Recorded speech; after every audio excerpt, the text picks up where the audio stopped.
Okay, welcome everyone to our final class for the semester. Of course, our final exam is on next Tuesday. Good. All right, glad you all know. All right, so if you do need any assistance, of course, I'm actually leaving. I have my passports in my pocket. I'm ready to go. It's 30 degrees in Kuala Lumpur today. It's much less today, so I'm ready to go. We'll actually have a little bit of a shorter class today so that I can get to my flight on time. Of course, today, our final class, Tuesday is the exam. If you do have any questions, right, I will be taking my laptop with me, so I should have access to email most of the time, although Monday I will be flying most of that day. So I can probably get to your email by Monday night, but don't expect it too early. Because I'll be traveling most of that time. Okay, but if you do have any questions or you want me to look at your note sheet to make sure that it fits the requirements or anything else that I can help you with, please do email me and I will try to help you as best I can. Okay, so our final story, that of William Wilson, and I deliberately structured this so that we began with Edgar Allan Poe, right? With The Telltale Heart, and we finish with Edgar Allan Poe with William Wilson. And I hope that the themes and the ideas and the symbols and like the recurring ideas that we've seen throughout the semester mean that when you read William Wilson, you read it with much more experienced and much more prepared eyes than when you read the first story for the semester. You're able to see the kinds of patterns and kinds of symbols and ideas that Poe is using in this story much better than when you started out because of that, the other stories that you've read. Okay, so let's quickly go over what happens in this story. Of course, we all know who Poe is. We've read several of his stories. We don't need to go into that background again. So in this story, of course, it's told from which perspective?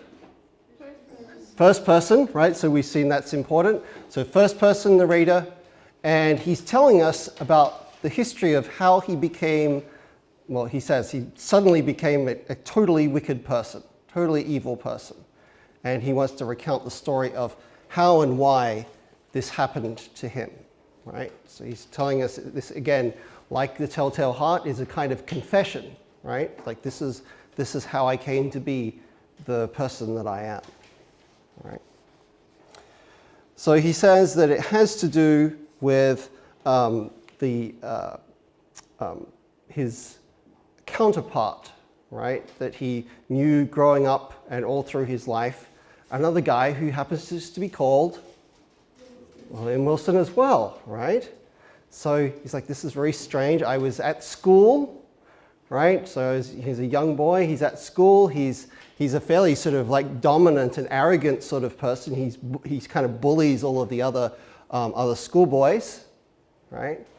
And so everyone's kind of like either looks up to him or fears him, except for this William Wilson character, right? And he's constantly annoyed by the fact that William Wilson has the same name. He finds out that William Wilson has the same birthday, and he says, this William Wilson guy, the longer he was there, the more he just he copied me. He would copy the way that I would walk, or my speech patterns, or the way that I would dress, right? The kinds of things that I would say, right? So he constantly was copying me. So we see a number of different moments in the story when he has interactions with William. The first one is when our narrator goes to the other William, right? And he goes to do something like play some kind of prank upon him in the night, right? So we see him creep through the house and through the schoolhouse, through the dormitories, and he goes and he opens up the dormitory and he shines his light, very much like in The Telltale Heart when he shines his light on the old man, right? Shines his light on William Wilson, and he's shocked because when he first saw William, right, he thought, oh, this guy, he has the same name as me, but he doesn't really look like me. But then when he looks at him sleeping there, he's like, this is crazy. This guy, he's been copying me all this time, and now he looks just like me, right? And he's so shocked that he is unable to do anything, any sort of mean prank upon the other William, right? So we see after this, he's so shocked that he leaves that school, right? And then we jump to another episode, right? We see him now, he's now in high school and he's at Eton, right? And here, let's see, where's...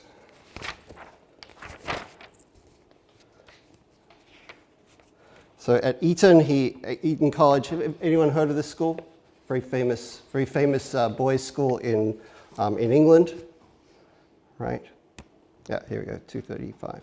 So at Eton, and there he again has the same kind of behavior, except that now he's much older, right? And so instead of just doing sort of schoolboy pranks and mean bullying, he now is like, drinking and all sorts of other, naughty things that he hints at along the way, right? So he's holding a very wild party at his place, and he's doing all sorts of things that he's not supposed to.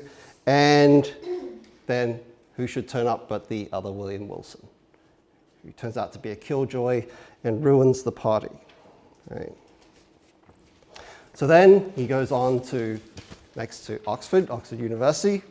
So obviously this guy has lots of money and he's very privileged, right? So he goes onto Oxford, and there he meets a guy who is what he thinks is a very rich nobleman, Glendinning.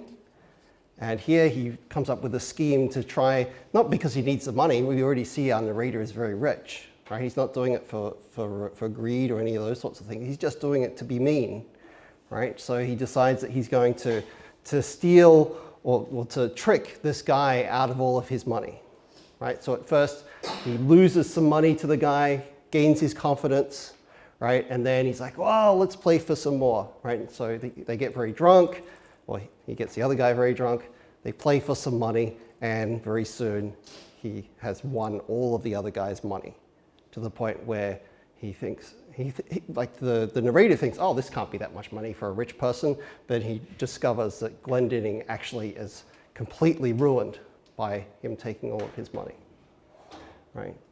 But then who should turn up but the other William Wilson? And the other William Wilson says, guys, it looks like he's won the card game, but check his sleeves, check his pockets. Oh, what do you know? There's extra cards in there. He's been cheated, right?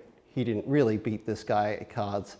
He cheated, and he had certain marked cards and so on along the way, right?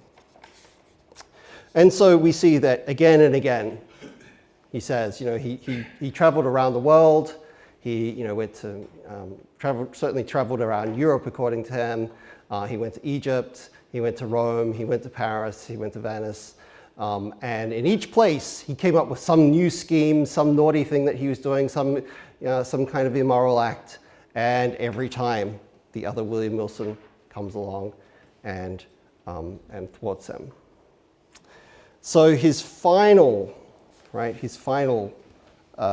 encounter with the other William is, I'm going to say it's in Venice. Was it Venice or Naples? Rome. Or was it Rome? It's somewhere in Italy. Anyway, so he's in Italy anyway, and he's at a carnival, right? And this is important to understand, because what do you wear at carnival? Mask, right? So you go in disguise. So you go disguised, you can go disguised as an animal or a famous person, but the key thing is that you have to be wearing a mask to disguise who you are, right? It's part of the sort of the fun of the event, all right? And here he's undertaking some sort of scheme, and again he encounters William, the other William. And this time he's like, you've plagued me, you've come after me all through my childhood, growing up, all my adult years, all my time, traveling around the world, every time I've tried to carry out some scheme, you've always messed it up. And he stabs the other William to death. The other William says, you may have won, but really you've lost. You've killed yourself by doing this. All right. Okay, so let's see some of the essential themes to highlight, some of the key ones. First of all, one of the things that Poe emphasizes, and we've seen this before in some of his stories, think particularly the fall of the House of Usher, right, where we had quite an extensive description of that house and the way in which it set that kind of gothic, scary, ominous kind of atmosphere. This one has a similar kind of use to it, except that notice he talks about how the Gothic house, the schoolhouse in this story has a very strange kind of architecture, right? Very much like in the Oval Portrait too. He's like the architecture of that place, in the castle, the abandoned castle in the Oval Portrait is described as being bizarre and very strange. So too this one, where there's all sorts of weird levels, and the rooms aren't the same size, and some are tiny and some are big, and there's secret passageways, right? And he talks about how there are all these compartments and areas that are sectioned off, right? And of course, one way that we could read this is that, that at least one theory, one way of reading the William Wilson story is that the two William Wilsons are really just the one person, right? And they're just two different parts of the one person, right? And so just like a house is one house, but it has many compartments, it's like these two William Wilsons are like two rooms, two compartments in a house. Okay, it's one way of looking at it. Okay, now, secondly, and this comes to a theme that we've looked at a lot in these stories, is that we've seen one of the favorite ways, one of the central themes of this romantic fiction is that we've seen there's been these conflicting values, right? These values, these different ways either of looking at the world or valuing the world, right? That tend to be in conflict with each other. Sometimes it's duty and pleasure, sometimes it's good and evil, right? All those kinds of things, right? Love and hatred, but whatever they are, they tend to be in conflict with each other.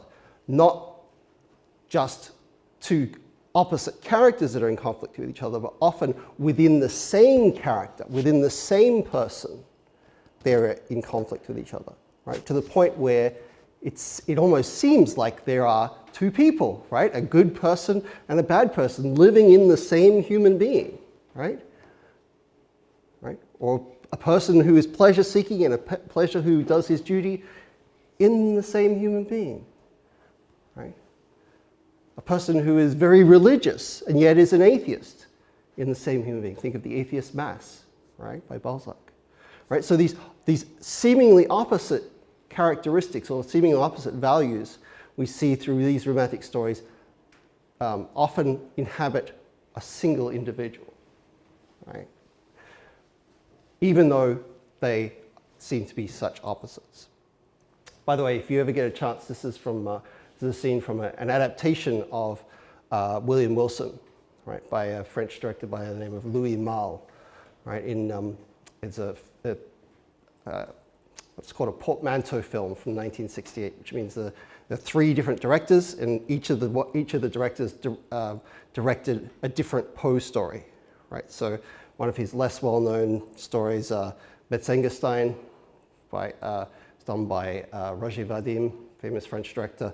Louis Malle does William Wilson, which is the best of them all, and then Federico Fellini, famous Italian director, did Never Bet the Devil Your Head, right? Very weird and very creepy. And they all have really famous actors in them from the 60s. Alain Delon there, Brigitte Bardot, Jane Fonda, Peter Fonda, and Terence Stamp, like really, really famous actors from that time.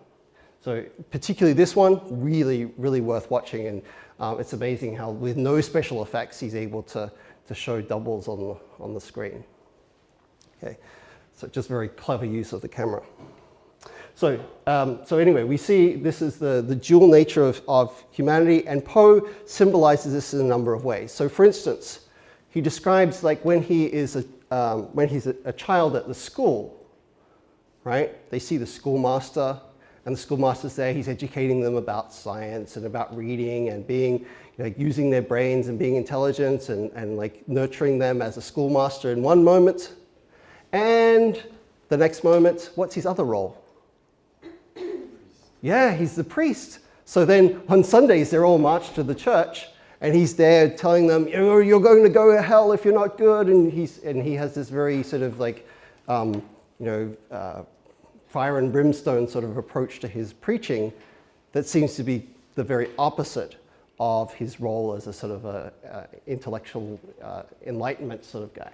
Right? So, these two roles, of course, they're not necessarily opposites. There are many religious traditions of education, the Jesuits, for example, but nonetheless, these two roles can be seen as being in conflict with each other, right?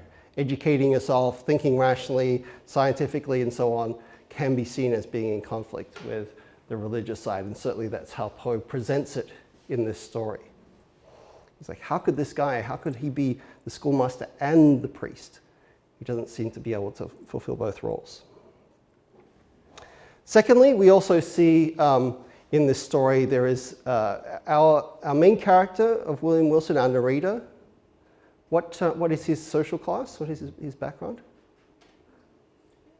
He's not an aristocrat, right? He mentions several times that he is a commoner, right? Right, that he's just a commoner, but he's a very, very rich commoner, right? His family has a lot of money. And so this is particularly emphasized when he goes to Oxford, right? And Glendinning, whom he meets, yeah, we find out that he is an aristocrat, right? And so there is this constant play back and forth between those different mindsets, which we've seen from other stories have been quite important to this time period, right? People thinking about what different values are associated with those two different classes, right? And so, again, Poe plays back and forth between those two things, right, in the story. Right. Okay. And then lastly, of course, the most obvious of these symbols that explores the dual nature of humanity is that of just having the double, right? The fact that William Wilson has someone who has the same name, the same birthday, right, the same looks, the same speech, etc. The only difference between them, he says, right, is what? He says there's one key difference, the voice, right? The voice, where he says, like, I can speak at a normal tone, but the other William Wilson can't raise his voice. He always speaks very quietly, right? So these doubles, right, the reason he uses them, right, one way of interpreting the story, as I said, is to see William Wilson as not really being two people, actually just one person, but Poe making it so that they seem to be two different parts of a person's personality, right? That the narrator seems to be like the sort of like not, I wouldn't say necessarily just pure evil, right? Because he doesn't seem to be just pure evil, but he certainly seems to be very immoral, right, in what he is after. Right? He doesn't care about other people's feelings. He's very selfish, right? Whereas the other William Wilson, what might he represent? What might be one way of? I read it like he was his conscience. Right. So he could be seen as conscience. And remember, at the beginning of the story too, we have the epigraph, right? That Poe quotes. What say of it? What say of conscience, grim? That spectre in my path, right? So particularly think of that second question in the test, right? Might be a good example to use for that, right? Since conscience is the center of that question. All right. So let's turn now to our homework sheets and see what are some of the passages that you guys picked out for today, and then we can wrap things up. All right. Does anyone want to go first? Okay, it's Letty. You're the one so far for the semester who's volunteered. Go ahead. I picked the very last paragraph of the story. Mm-hmm. And like I said before, when I read it as that it was his conscience. And I guess at the end of the story, like, he had been doing all these bad things. From the beginning, he said that, like, William Wilson was the reason he was bad. And I feel like that's not really true. Like, he was always kind of immoral. Mm-hmm. And in the last part, when William Wilson says he's killing himself, it's like he's killing his conscience. Because I feel like the whole story, he wanted to be bad, like deep down inside. Like what was Freud, like the ego, superego? And the unconscious, yeah. Yeah, or the id in this case. Yeah, so he wanted to always be bad. So he killed his conscience finally so that he wouldn't keep showing up when he was doing bad things. Yes. Although he does reflect at one point in the story, right, where he's sort of like, like I always got mad with the other William because he would give me this advice, right? And then I'd be like, no, screw you, I'm not doing that. I'm gonna follow my own path. I'm gonna do what I want, right? And he would deliberately react against the other William in this way.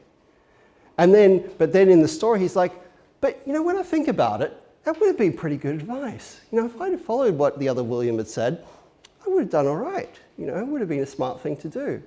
But like in the moments, like he takes these sort of impulsive decisions, especially when the other William comes to confront him and to give him ideas. He reacts against them, even if they're good ideas, right? Even if they would benefit him. So it's not just about reason, is it? Right? It's not just about like what is more rational and like, because sometimes we see like in certain political theories, right, where you have someone like Machiavelli who will say, well, it's rational sometimes to do evil things, right? Sometimes it's rational to like kill your enemies, right? Because it gets you ahead and there's a good reason for doing it.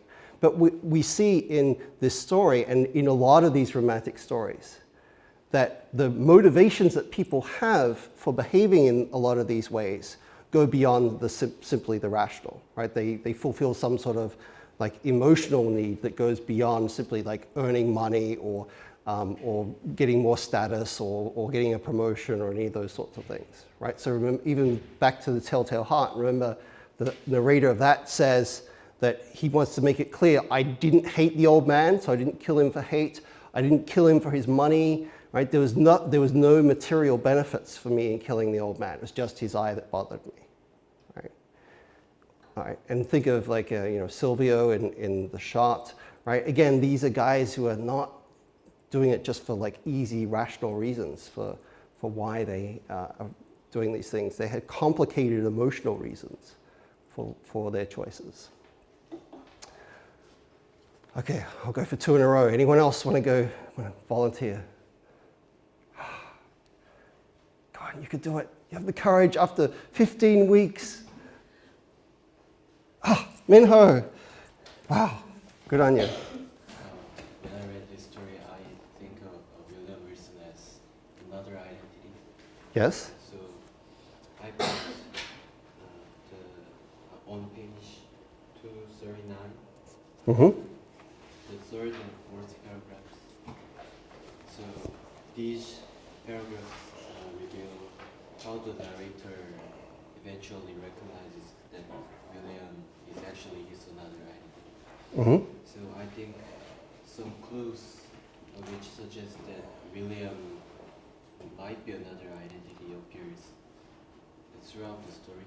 Yep. For example, his appearance and his clothes or another thing are those clues. So the fact that William can only whisper means that I think the narrator can hear his inner sound by borrowing William Wilson's utterance. Yes. On this paragraph, by seeing William through the river, he finally recognizes he's another identity. Yes.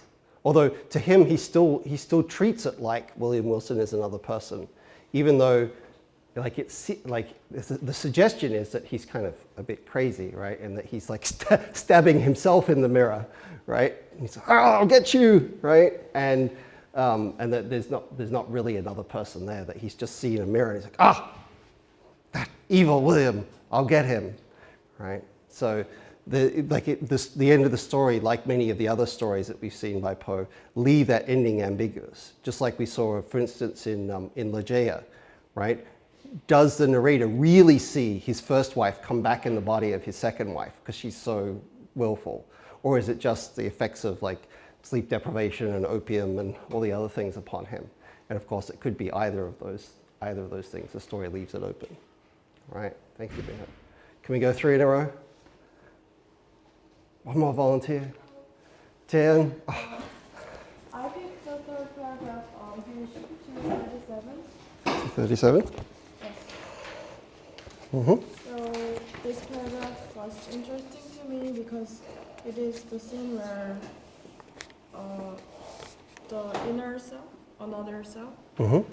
William Wilson's another self, appears on the surface level and brings change to the circumstances of William Wilson. Yep. So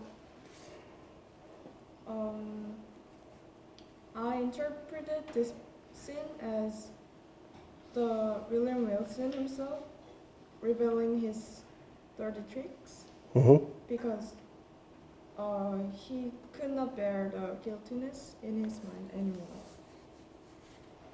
So I thought that at the same time he wanted to do evil thing, he also had a desire to confess what he did, so to let go of his evilness and guilt.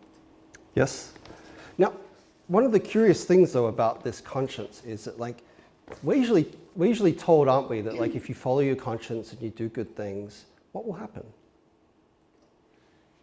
If your behavior is good, good things will happen to you is the idea behind it. It's what an idea we call moral reward, right? And of course, if you do bad things, well, and you're a bad person, then you'll eventually get punished. But what we see happening here is that, you know, in all of these situations, right, the narrator chooses things that would actually have benefited him, wouldn't they? Right? Getting rid of his rival, right, or being popular from the wild party he throws at Eton, or gaining all the money from this other guy, right? Rationally, right, they do benefit him, right? So one of the twists that we have here is that Poe, he says as well, you know, we're usually taught that being good is the key to, like, you know, being happy and being successful and so on. But in all these cases, as you're saying, Tian, the conscience turns up and actually ends up sabotaging him, right? It doesn't lead him to good things. Instead, he keeps on losing out, right? He gets kicked out of school. He gets kicked out of Oxford. You know, he loses all his friends. You know, all these different things. So even though he's extremely rich and he doesn't need like the money and doesn't have any sort of insecurity financially, nonetheless, all of these things that he keeps trying to achieve, his own conscience betrays him and makes him lose, right? So it's not just that he's like, oh, I should do the right thing. Oh, now everything is fine. It's like, I should do the right thing, and I've just destroyed my social circle. I've just destroyed all the things that I've been building up, right? So this is, again, where the romantics, they sort of play with a lot of these ideas to get us to rethink, right? How do they really work? Are good and evil really so separate? Is doing what is always right? Is conscience always going to lead us in the right direction? Are the passions always the right thing for us to follow, even though they are an important part of ourselves, right? It's never a simple answer with the romantics. It's always these complex questions about how humans behave. Okay. All right. Yes, Eleanor? So then wouldn't this story kind of show that perspective changes? Like what is right, what is wrong? Mm-hmm. It's all a matter of perspective. Because technically, if the second William Wilson is like coming in and messing everything up, wouldn't he be like the evil one? Wouldn't he be the good one, right? Well, of course, that is how he's presented through most of the stories. Like, here's this guy who is ruining my life, right? Here's the guy who just keeps destroying things for me. So yeah, in that sense, he's a destructive force to the first William Wilson, but not to anyone else, right?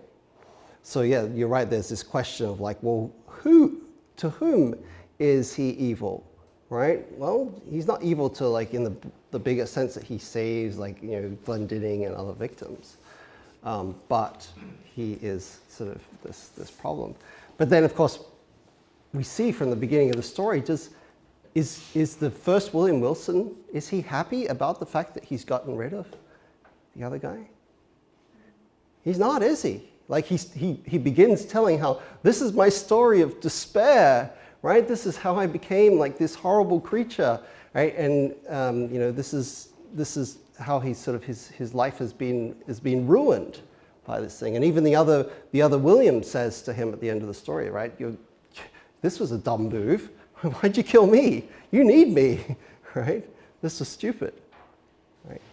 So there is this sense that he needs him. Of course, the term that he uses too is quite interesting because at the end of the story, in particular, the passage that Min Ho picked out, he refers to him as his antagonist, right? Where does this word antagonist come from?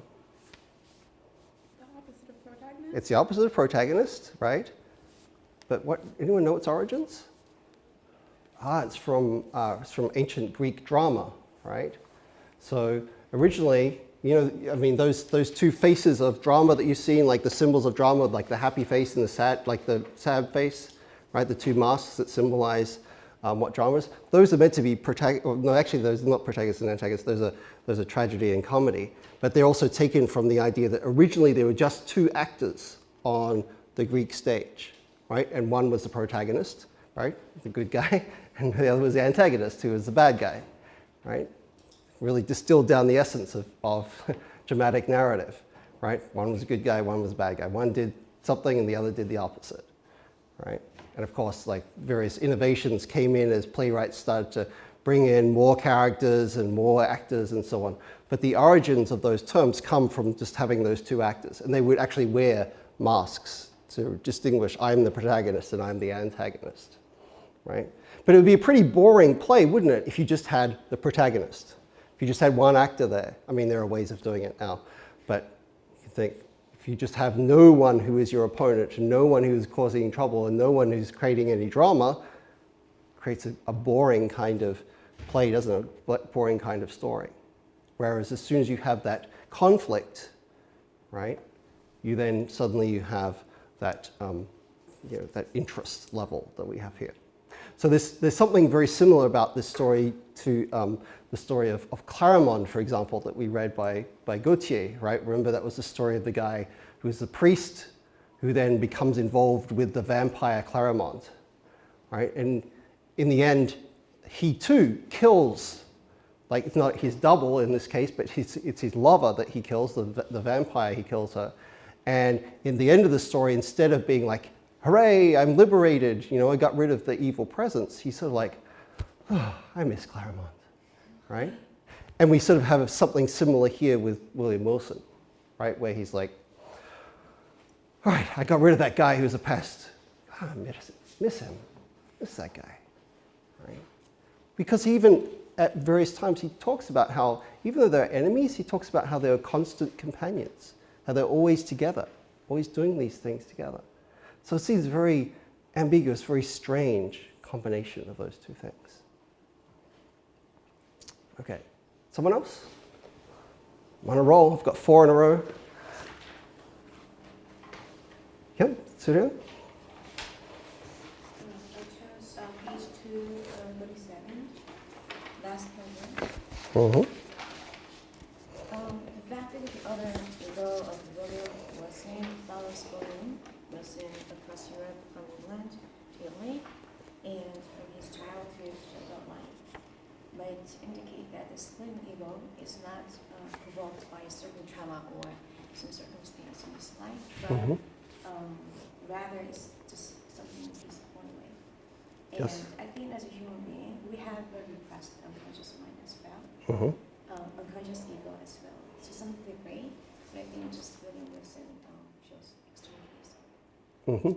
Yes, so of course, this isn't designed to be just like, oh, there's just one guy who is like this, and like, this is, as you say, is meant to be symbolic of, broadly, of humanity, right? That we can all identify and understand this story, not because we think, oh, there's another Suryan out there, and she's always, whenever I try to do something for myself, she's always ruining it, right? We don't think in those terms, but we see it as being symbolic, as I said, of that sort of, there are different parts of us, aren't there? Like there are different subconscious parts of us, there are different sides to us, and there's even, think about different contexts for how we behave. We behave differently when we're with our friends, when we're in class, when we're with our family, right? We don't literally become different people, but we behave as different people in those contexts, right? So there's this sense of this, as I said, the dual nature of humanity, these two different sides to us that Poe is exploring in the story. Okay, thank you. Someone else? Yep, I'm here. I find that the second paragraph of the story gives us a lot of clues and hints Mm-hmm. about the story. And one of those I'm interested in is the narrator says the growing circumstances is a very important factor that cause his split personality. Mm-hmm. And I find, yeah, he's right. And there's some evidence that can show he's right. Firstly, he says he's inherited a very hard temperament Mm-hmm. from his family. Yes. His parents are not tough enough to give him the instruction to let him to go to the right way. Yep. So that's the first one. And the second one is the atmosphere of his school. Mm-hmm. The Gothic architecture and the shadowy road and the hollow of the church bell. Yep. And the kind of thing altogether definitely traumatized his immature mind and caused his mental illness in the later of his life. Mm-hmm. Yes, so as we've seen, like sometimes you read a story and think, why is there this description here? Like, I don't need to know this about his childhood and his background. But of course, as Namhae said, once we learn how to read these stories, we realize, oh, Poe is giving us clues, right? If we read those symbols carefully and those references carefully, he's giving us clues as to what is going on in the story through setting up the context, through the descriptions. Right, so there's a couple more there in the second paragraph of the story. Do you remember one of the slides we earlier had a reference to Heliogabalus, which was the Assyrian king who was sitting up here in the corner of the painting, sort of like leaning back, watching what's going on, as like his lovers and servants and so on are being killed by soldiers all around him. Right, this famous painting. Well, the Poe kind of gives it his own unique spelling here, but it's meant to be the same person, Heliogabalus, or as he writes it here as Elagabalus, right? So he's very liberal with his spelling sometimes, his poet. So that's the same king, right? Again, being referred to there from that earlier, like in that earlier story. And in the following couple of sentences, we have a reference to the Psalms, right, which we saw in Sleepy Hollow, right, was a key reference in that story and is again here. In this case, it's a particular psalm, right, Psalm 23, very famous psalm. Right, so let's look what Poe says. He says, death approaches and the shadow which foreruns him has thrown a softening influence over my spirit. I long in passing through the dim valley for the sympathy.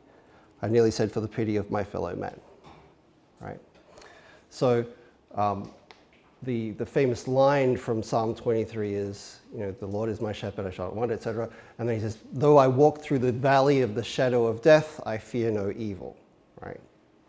So in that psalm, right, he's talking about like not that he's walking actually through death, right, because he's not actually dead. He's talking about in fear of death, when my life is at risk, right, when I'm worried. And in this case, though, he changes it, right, like we saw Poe change some of the earlier quotations in other stories, where he makes it so that the shadow of death is not the fear of death, but becomes the other William, right? The other William turns out to be that shadow, that double, right? So there's a lot of clues packed into the early descriptions in there that you can think, well, why do I need to know about his childhood? Why do I need to know about his family? They give us clues about his character and about what's going on in the story. Okay, who wants to be our final person for the semester? Chelling, all right. What did you pick out? Paragraph 4 on page 2. 236. Yeah, from last by 7 line to the end of this paragraph. Glendenly have been represented to either inquiries as to the end. I think in this gambling game, the narrator manipulated the game between he and Glendenly with his trick, but his purpose, as we can see, is not to win money, but he just intended to win himself reputation, but by defeating the richest and noble guy among them, and also let Glendenly felt alarmed to him by annoying him. This is similar to the duel story before. Yep. Sylvia in the the shot. Yeah, he waits until his opponent feel afraid of death to give the last shot. So I think this is also similar. Yes. Yep. So this is a kind of, as we see with, as you mentioned, like he doesn't need the money from Glendenning. Like he's already super, super, super rich because of his family, right? And he says that from the outset. He's very, very rich. He's going to these very prestigious schools, right? He has lots of money, and like he even sort of like he thinks that the kind of money that Glendenning is putting down, he's like, oh well, you know, I'm a rich guy. This can't be that much money for him, right? Even though it turns out to be all of what he has. So there is this air of what we might call perversity that Poe is interested in exploring. He actually has a story, little short story called The Imp of the Perverse, that looks at like, why do we do things that really aren't just in our material interest, but nonetheless we do them to destroy people or hurt people or annoy people or, you know, fulfill some kind of like perverse emotional need rather than just a rational one, and why humans keep doing this is the theme of that story, and a theme of a lot of Poe's stories. Okay, and more broadly, therefore, also a lot of these romantic stories. Okay, well, as I said, I've got to head out to the airport, so thank you guys. I've really enjoyed teaching you guys this semester. It's been a lot of fun. I hope you've learned.